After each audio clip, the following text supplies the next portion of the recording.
ಇದ್ದಾಗ ಇಲ್ಲೇ ಇದ್ದೆ ನಾನು. ನಿಮಗೆ ಕರೋನಾ ಬಂದಾಗ ನಾನಿದ್ದೆ. ನನಗೆ 3 ಸಲ ಕರೋನಾ ಬಂದ ಮೇಲೆ ತೊಂದರೆ ಆಗಿ ಇದು ಮಾಡ್ದೆ. ಅದಕ್ಕೆ ಕೇಳಕತ್ತೀನಿ. ನಾನು ಯಾಕೆ ಕೇಳಕತ್ತೀನಿ ಅಂದ್ರೆ ಅದರ ಸಲ ಯಡಿಯೂರಪ್ಪನವರಿದ್ದಾಗ ಈ ಮಕ್ಕಳಿಗೆ ಹಾಲು, ಬ್ರೆಡ್ಡು, ಹಣ್ಣು ಸುದ್ದ ತಂದು ಕೊಡುವ ವ್ಯವಸ್ಥೆ ಮಾಡಿದ್ರು.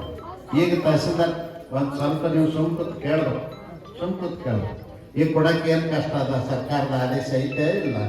ಇಲ್ಲ ಸರ್, ಅಂದ್ರೆ ಇದು ಸಡನ್ ಆಗಿ ಬಂದ್ಬಿಡ್ತಾರೆ. ಸಡನ್ ಆಗಿ ಬಂದಿತ್ತು. ಅವತ್ತು ನಮ್ಗೆ ಹೇಳಿ ಬಂದಿತ್ತೆ ನೋಡಪ್ಪ.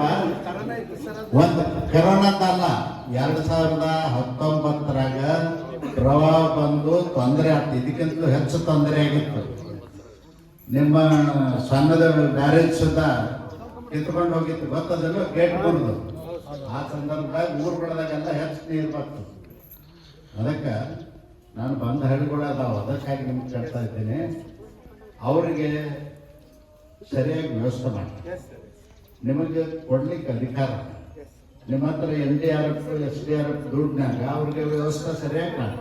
ಬಡವರು ಇವತ್ತು ಮನೆ ಇರಲಾರ್ದವರು ಇದ್ದವರು ಸುದ್ದ ಇಲ್ಲಿ ಬಂದ ಸರಿಯಾಗಿ ವ್ಯವಸ್ಥೆ ಮಾಡಿ. ಮತ್ತೆ ಇನ್ನು ಎಷ್ಟಕ್ಕೆ ಮುಗೀತದಂತೇನಿಲ್ಲ, ಇನ್ನೂ ಮಳೆ ಬರುವಂತ ಇನ್ನೂ 15-20 ದಿವಸ ಎಲ್ಲ ಲಕ್ಷಣಗಳದಾವ. ಮಹಾರಾಷ್ಟ್ರದಲ್ಲಿ ಮಳೆ ಜಾಸ್ತಿ ಆಗ್ಲಾಕತ್ತದ. ಉಜಿನಿ ಡ್ಯಾಮ್ನಿಂದ ಹೆಚ್ಚು ನೀರು ಬಿಡ್ಲಾಕತ್ತಾರ. ಅದಕ್ಕೆ ವ್ಯವಸ್ಥೆ ಸರಿಯಾಗಿ ಮಾಡಿರಿ. ಮತ್ತು ಇವ್ರಿಗೆ ಮನೆಗಳು ತಗೊಳ್ಳಿಕ್ಕೆ ಏನು ವ್ಯವಸ್ಥೆ ಮಾಡಿದ್ರಿ? ಈಗ ಅದೇ ಇದು ಮುಗಿದ ಮೇಲೆ ಸರ್ವೆ ಸರ್ವೆ ಮಾಡಿಲ್ಲ. ಟೋಟಲ್ 11 ನಾನು ಹೇಳ್ತೀನಿ ಕೇಳಪ್ಪ. ಸರ್ವೆ ಮಾಡೋದು 2ನೇದು. ಇಲ್ಲಿ ನಿಮ್ಮ ಹತ್ರ ಲಿಸ್ಟ್ ಅದ ಮನೆಗಳು. ಹಿಂದೆ ಕೊಟ್ಟದ್ದು ತಹಸೀಲ್ದಾರ್ ನಿಮ್ಮ ಆಫೀಸ್ನಲ್ಲಿ ಲಿಸ್ಟ್ ಅದ. ಯಡಿಯೂರಪ್ಪನವ್ರು ಮುಖ್ಯಮಂತ್ರಿ ಇದ್ದಾಗ ಯಾರ್ಯಾರು ಮನೆ ಕೊಟ್ಟಿವಿ, ಸೈಟ್ ಕೊಟ್ಟಿವಿ, ನಿಮ್ಮ ಹತ್ರ ಲಿಸ್ಟ್ ಅದ. ಅದನ್ನ ತೆಗಿ, ಯಾರಿಗೆ ಕೊಟ್ಟಿಲ್ಲ ಅವ್ರದ್ದು ಲಿಸ್ಟ್ ಮಾಡಿ ಜಮೀನು ತಗೊಳಕ್ಕೆ ಏನು ಮಾಡಿದ್ರಿ? ಪ್ರಪೋಸಲ್ ಕಳ್ಸಂಗಿಲ್ಲ. ಇಮಿಡಿಯೇಟ್ಲಿ ಯಾರು ಕೊಡ್ತೀವಿ ಅಂತ ರೈತರು ಅವ್ರು ಒಪ್ಪಿಗೆ ತಗೊಂಡು ರೋಡಿಗೆ ಹತ್ತಿದ್ದು, ಮೇನ್ ರೋಡಿಗೆ ಹತ್ತಿದ್ದು ಕೊಡ್ತೀವಿ. ಯಾಕಂದ್ರೆ ಬರ್ಲಾಕ್ ಹೋಗ್ಲಕ್ಕೆ ಅನುಕೂಲ ಆಗ್ತದೆ. ರೋಡ್ ಇರ್ಲಾರ್ದಲ್ಲಿ ಎಲ್ಲರ ಯಾರ ಕೊಟ್ಟದನ್ನು ತಗೋಬೇಡ್ರಿ, ರೋಡಿಗೆ ಹತ್ತಿ ಕೊಡಿಸುವಂಥ ವ್ಯವಸ್ಥೆ ಮಾಡಿರಿ. ಇವ್ರಿಗೆಲ್ಲ ಹಕ್ಕುಪತ್ರ ಕೊಡ್ರಿ. ಸರ್ಕಾರದಿಂದ ಮನೆ ಕಟ್ಟಿಸ್ಕೊಡುವಂಥ ವ್ಯವಸ್ಥೆ ಯಡಿಯೂರಪ್ಪನವ್ರು ಹೆಂಗೆ ಕಟ್ಟಿಸ್ಕೊಟ್ಟಿದ್ರು ಆ ರೀತಿ ಕಟ್ಟಿಸ್ಕೊಡುವಂಥ ವ್ಯವಸ್ಥೆ ಆಗ್ಬೇಕು. ಮತ್ತೆ ಬೆಳೆ ಪರಿಹಾರಕ್ಕೆ ಏನು ಮಾಡಿದ್ರಿ? ಬೆಳೆ ಪರಿಹಾರದ್ದು ಈಗ ಪ್ರಾಥಮಿಕ ವರದಿ ಕೊಟ್ಟಿವಿ ಸರ್. ನಾ 34,000 ಹೆಕ್ಟೇರ್ ಅಂತ ಹೇಳಿ ಸರ್. ಎಲ್ಲಿದು 34,000? 34,000 hectare sir. ಅಣ್ಣ, ನಿಮ್ಮ ಜಿಲ್ಲೆನಲ್ಲಿ 6 ಲಕ್ಷ ಹೆಕ್ಟರು ತೊಗರಿ ಬಿತ್ತಾರೆ. ಉಳಿದ 2 ಲಕ್ಷ ಹೆಕ್ಟರ್ದಲ್ಲಿ ಮೆಕ್ಕೆಜೋಳ, ಹತ್ತಿ, ಉದ್ದು, ಹೆಸರು ಇಂಥ ಬೆಳೆ ಮಾಡ್ಯಾರ. ಎಲ್ಲ ಕೂಡಿದ್ರೆ ನನ್ನ ಪ್ರಕಾರ 6 ಲಕ್ಷ ಅಲ್ಲ 7 ಲಕ್ಷ ಹೆಕ್ಟರ್ದಷ್ಟು ಬೆಳೆ ಹಾನಿಯಾಗಿದೆ.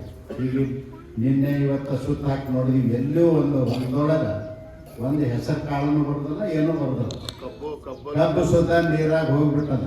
ಸುಳಿ ಒಳಗೆ ಮಣ್ಣು ಸೇರದ, ರಾಡಿ ನೀರು ಬಂದು ಅವು ಕೊಳತು ಹೋಗ್ತಾವಿಲ್ಲ 15 ದಿವಸಕ್ಕೆ. ಆ ಕಬ್ಬು ಬರಂಗಿಲ್ಲ. ಅದಕ್ಕೆ ಸರಿಯಾಗಿ ವರದಿ ಮಾಡಿ ಇಡೀ ಊರು ಜಮೀನ ಹಾಕಿಬಿಡು.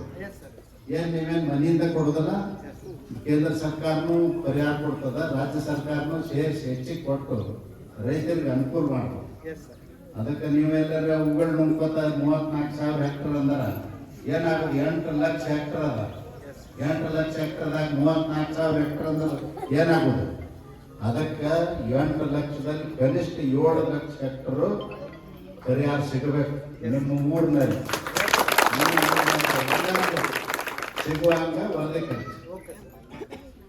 ಕಳಿಸದ ಹೋದ್ರ ನಾವೇ ಸ್ವತಃ ರಾಜ್ಯ ಅಧ್ಯಕ್ಷರನ್ನ ಕರ್ಕೊಂಡು ನಾವೆಲ್ಲ ಈ ಜನರನ್ನ ಕರ್ಕೊಂಡು ನಿಮ್ಮ ಕಚೇರಿಗಳಿಗೆ ನುಗ್ಗುದಾಗ್ತದೆ. ಮತ್ತೆ ಈಗ ಹೇಳ್ಬಿಟ್ಟಿಲ್ಲ,